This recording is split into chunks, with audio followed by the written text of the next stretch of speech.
You should cut away from such people when we see these signs. Number 1. They have no sincere love of God in their heart.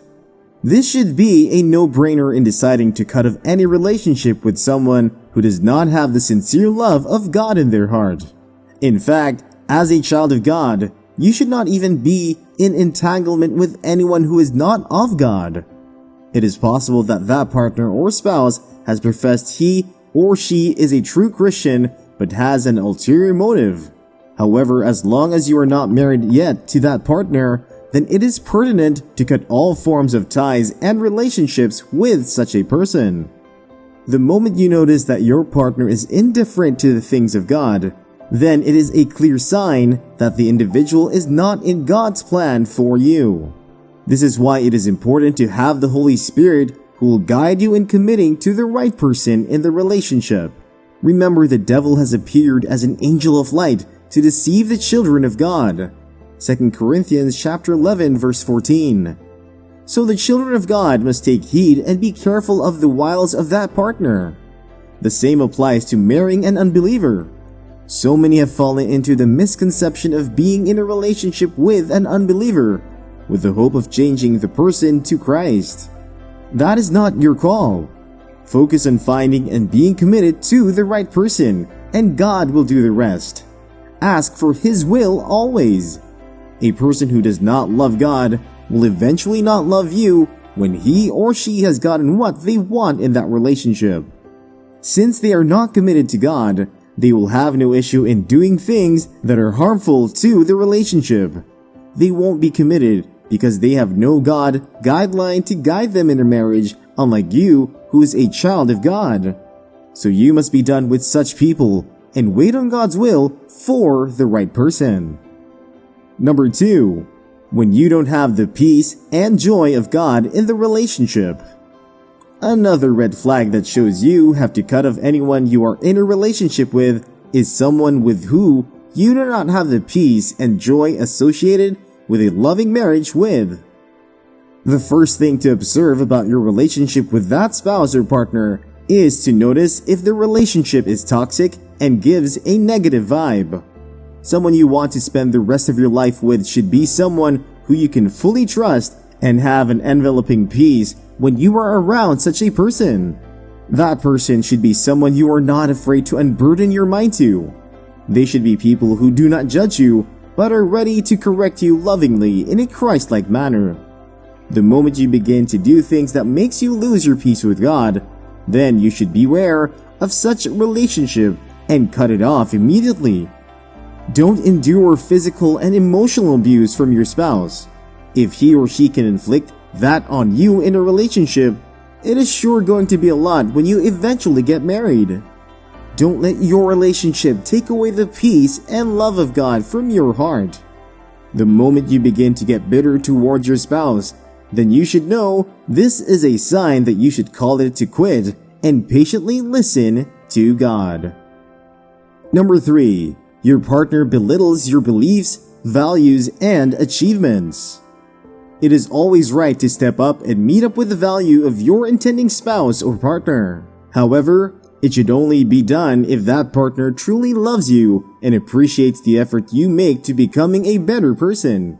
The moment your partner looks down on you because you don't meet up to their standard in any area, then this is an obvious sign you should let go of such an individual. They will never respect you and give you the honor you deserve as their spouse because they feel entitled based on their pedigree and standard. For example, a young woman who is richer than her husband may find it hard to respect him since she believes she has more financial capability than the man. There are so many areas you would regret getting involved with such a partner.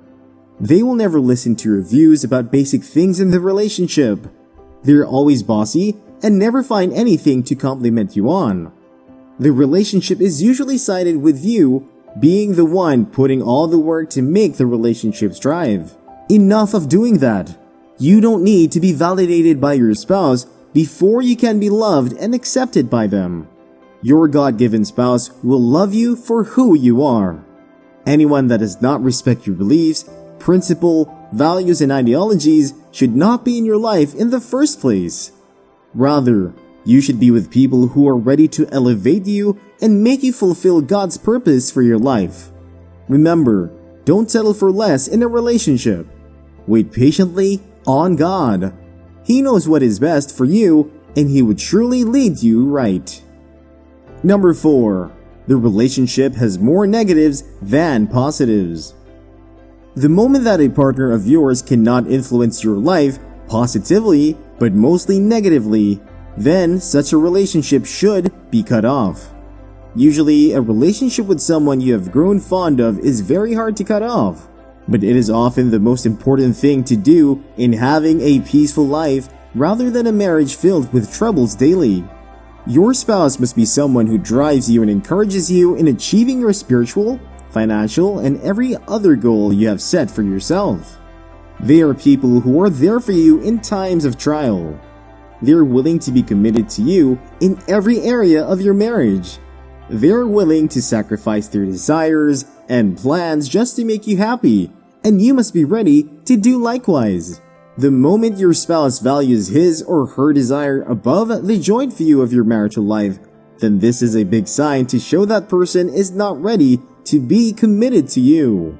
Any relationship that are fraught with lots of negatives and a few positives are not worth saving.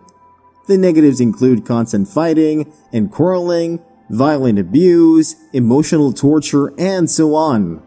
This kind of attitude will never make the relationship or marriage last, and it is only futile is try to correct so many negatives in the life of a partner. If the foundation is destroyed, what can the righteous do? Number 5. When they do what they vowed not to do. It can get frustrating the things you try to correct your spouse about, and such spouse promises and shows an inclination in trying to change for the better, only to blatantly repeat such a mistake. When someone continues to do something for a long time, it becomes a habit that would take the special grace of God to be delivered from. The moment your partner continuously do things that negatively hurt you in a relationship, then you must be ready to cut off such individual from your life. This is after you might have prayed and sought God's face concerning the issue.